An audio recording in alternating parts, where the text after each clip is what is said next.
Would you pray with me?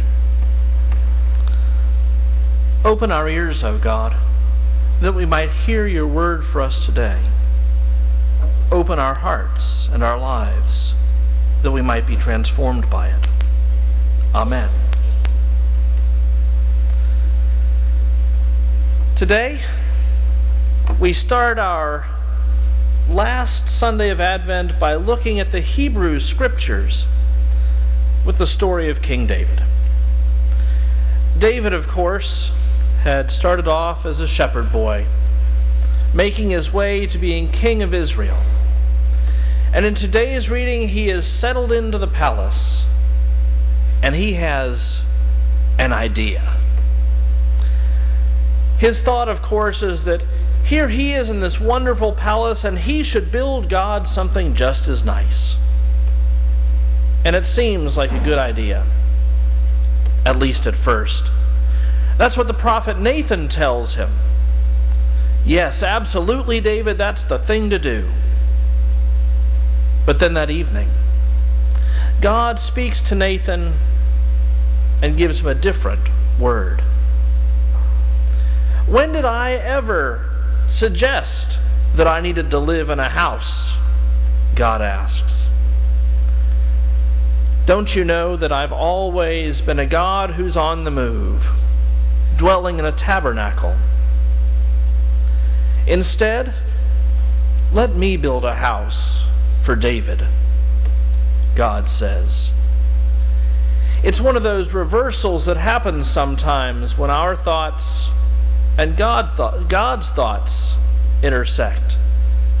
We find out that God has a different and even a better plan for us.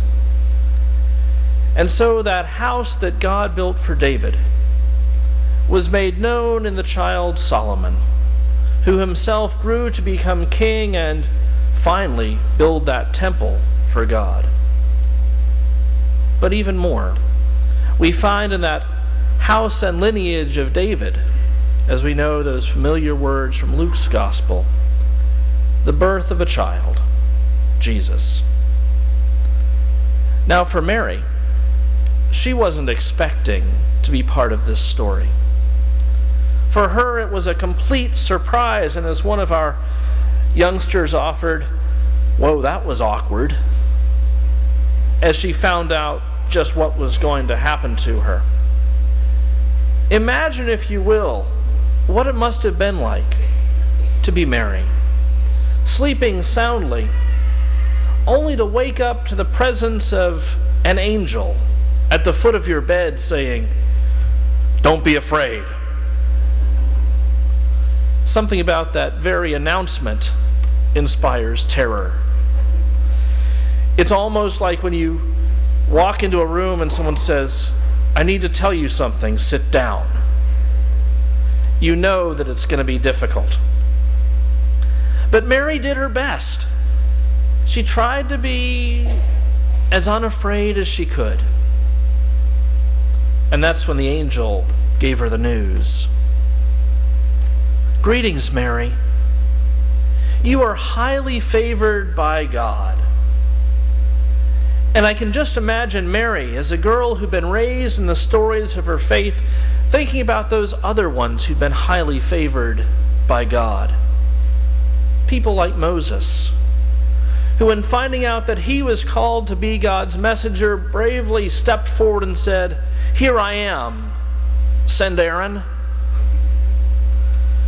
Mary, no doubt, wanted to point to someone else and say, "I don't know what you have in store, but it's probably better that someone else do it." But she didn't. Mary instead stopped and waited for the rest of the story, as Gabriel told her the news that she would become pregnant and would bear a child who was the Son of God. Now Mary, of course, had her questions. "How can this be?" she asks, "since I have known not a man," as the King James tells us. She had plenty of questions, but she didn't doubt for a minute what it was that the angel was telling her. She knew that this was God's messenger. And so she responded, "Let it be with me as you have said." Wow. You know, we often think of Mary as being gentle, as being meek or mild. We don't usually think of her as being courageous, bold. Yet here she was, just a teenager, being told that she would have the child of God. This was in a time when, as a girl, she was considered to be her father's property until she became the property of her husband. And as Gabriel gave her this message, you'll notice Luke doesn't tell us that Gabriel said, "Oh yes, and by the way, one of my co-workers is over having a chat with Joseph, so everything is going to be okay." Instead, she had to take on faith that all would work out. She had to take on faith that her betrothed wouldn't cast her off, that her parents wouldn't disown her, and even that her community wouldn't drag her out into the street and stone her for the crime of adultery. All of these things Mary had to process. Yet as she did so at lightning speed, she was able to say, "Let it be with me, even as you have said." That's courage. That's strength. The kind of strength that I think few people have. As Protestants, we so often take Mary and shove her off to the side because we're uncomfortable. We don't know what to do with this woman that our Roman Catholic brothers and sisters venerate as the Queen of Heaven. And so we tend to ignore her, going just about as far the wrong direction as is possible. But today, Mary comes to us in this story as a woman of great faith. Now, don't think for a minute that Mary understood everything. You'll remember later in Jesus' life as he was doing ministry how she, along with her other children, came to Jesus to drag him away, telling him, "Hush, will you?" That's when Jesus said, "Who is my mother and who are my brothers? My mother and my brothers are the ones who do my Father's will." But Mary, even though she didn't always understand, was there. The one offering herself as the one to bear the child of God. Offering herself as the one to raise that child, taking him to the temple as a boy. Offering herself as the one to sit next to him at the wedding in Cana when the wine ran out and she had to elbow him saying, "Jesus, do something." Offering herself even as one to stand at the foot of the cross, knowing the fullness of a mother's pain. Mary didn't always understand, but she was always there to say, yes. In our lives, God calls out to each of us. Usually not with an angel standing at the foot of our bed saying, "Don't be afraid," though maybe that would help. But God calls to us gently. "I have something that you need to do for me." Now what you hear may be different from what you hear, different from what you hear, different from what you hear. But God calls to each of us, giving us purpose and direction, helping us to live lives of fullness and faith. Today, as we celebrate Mary's gift, we celebrate good news. Good news that there was a woman so long ago who stepped forward and said, "Let it be with me as you have said." Good news that God asks the same of us today as we give birth to something new. This last week, I received news of the death of a friend, a woman that has been part of my life for the last 15 years or so, Edie. Now, Edie and her husband, Don, were almost like an aunt and uncle to me. And Don, who passed away just a year or so ago, was an English professor at Cornell. And one of his great loves was the poetry of Denise Levertov. And I see that the hand going, so you may even know this one. I'd like to share with you a poem called The Annunciation. It's a bit long, but hang in for it. We know the scene. The room variously furnished.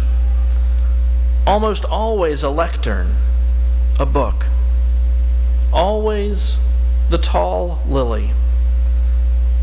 Arrived on solemn grandeur of great wings, the angelic ambassador, standing or hovering, whom she acknowledges, a guest. But we are told of meek obedience. No one mentions courage. The engendering spirit did not enter her without consent. God waited. She was free to accept or refuse, choice integral to humanness. Aren't there other annunciations of one sort or another in most lives? Some unwillingly undertake great destinies, enact them in sullen pride, uncomprehending. Most often, those moments when roads of light and storm open from darkness in a man or woman are turned away from in dread, in a wave of weakness, in despair and with relief.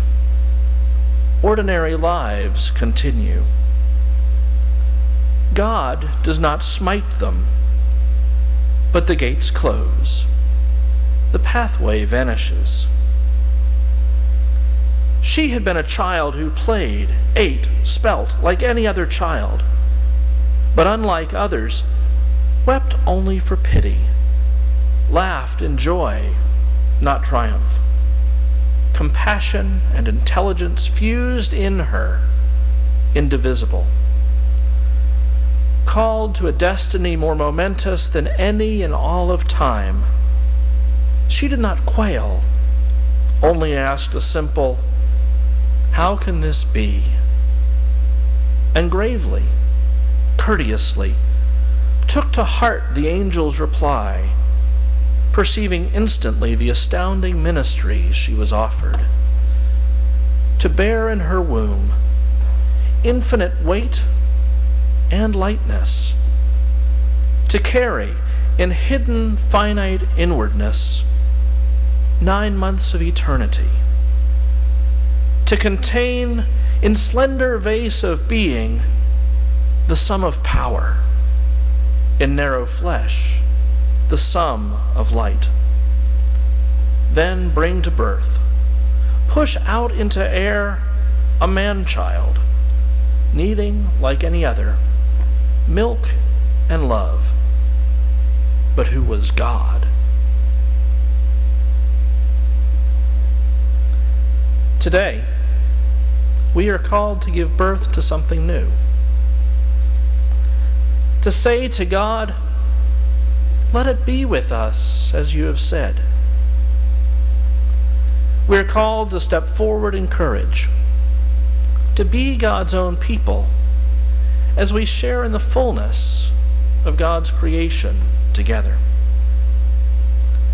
May we then, as we continue our journey, do so as God's people, offering ourselves, all of us, in service and in hope. Amen.